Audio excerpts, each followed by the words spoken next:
Number one, put God first. Put God first in everything you do. Everything that you think you see in me, everything that I've accomplished, everything that you think I have, and I have a few things, everything that I have is by the grace of God. Understand that. It's a gift. 40 years ago, March 27th, 1975, it was 40 years ago, just this past March, I was flunking out of college. I had a 1.7 grade point average. I hope none of you can relate. I had a 1.7 grade point average. I was sitting in my mother's beauty shop. They still call it beauty shops now? What they call it now? Yeah, I was sitting in the beauty parlor.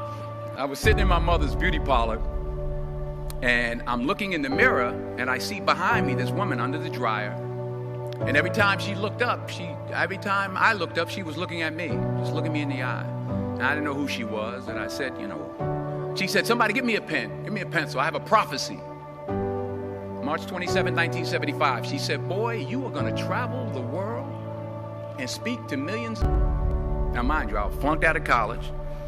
I'm thinking about joining the army. I didn't know what I was gonna do, and she's telling me I'm gonna travel the world and speak to millions of people.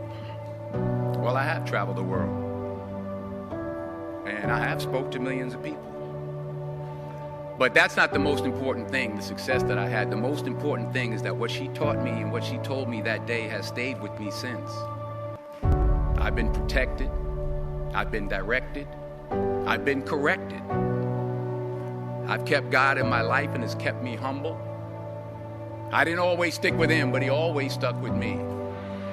So stick with him in everything you do. If you think you want to do what you think I've done, then do what I've done and stick with God. Number two, fail big. That's right. Fail big. Today's the beginning of the rest of your life, and it can be very frightening. It's a new world out there. It's a mean world out there, and you only live once. So do what you feel passionate about. Take chances professionally.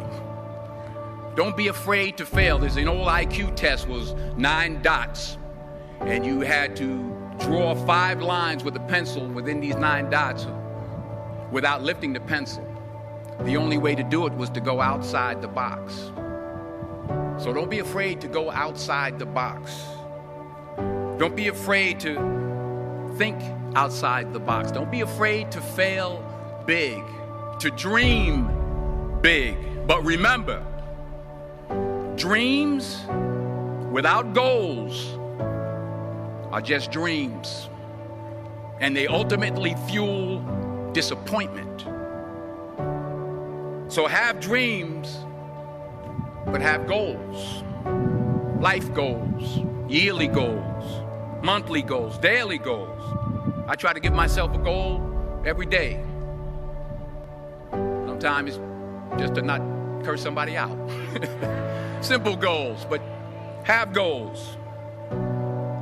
And understand that to achieve, you must apply discipline and consistency. In order to achieve your goals, you must apply discipline, which you have already done, and consistency every day, not just on Tuesday and miss a few days.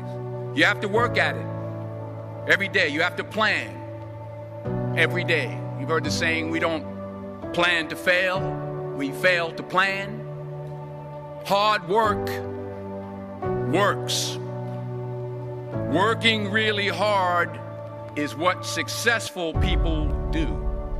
And in this text, tweet, twerk world that you've grown up in, remember, just because you're doing a lot more doesn't mean you're getting a lot more done. Remember that. Just because you're doing a lot more doesn't mean you're getting a lot more done.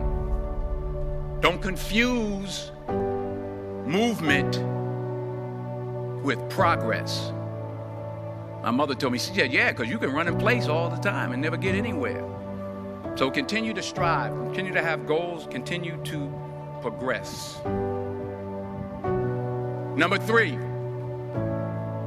you'll never see a U-Haul behind a hearse. I'll say it again. You'll never see a U-Haul behind a hearse. I don't care how much money you make, you can't take it with you.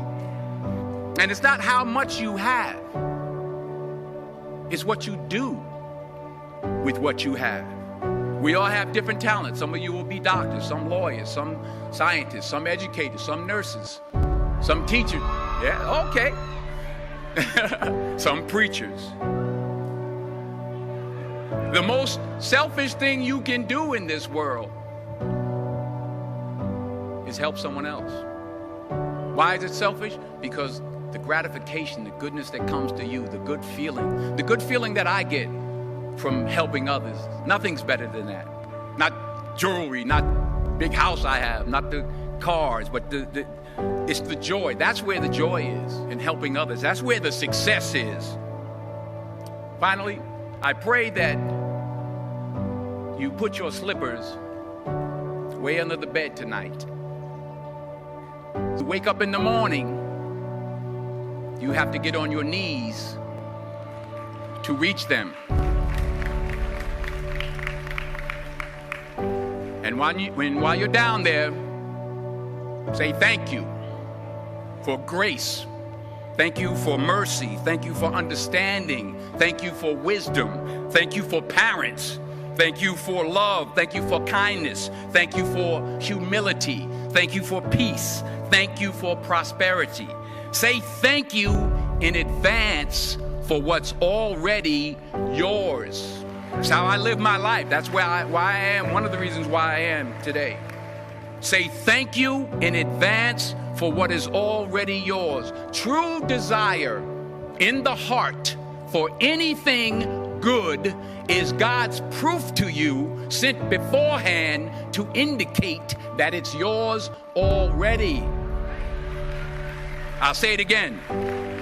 True desire in the heart, that itch that you have, whatever it is you want to do, that thing that you want to do to help others and to grow and to make money, that desire, that itch, that's God's proof to you, sent beforehand already to indicate that it's yours.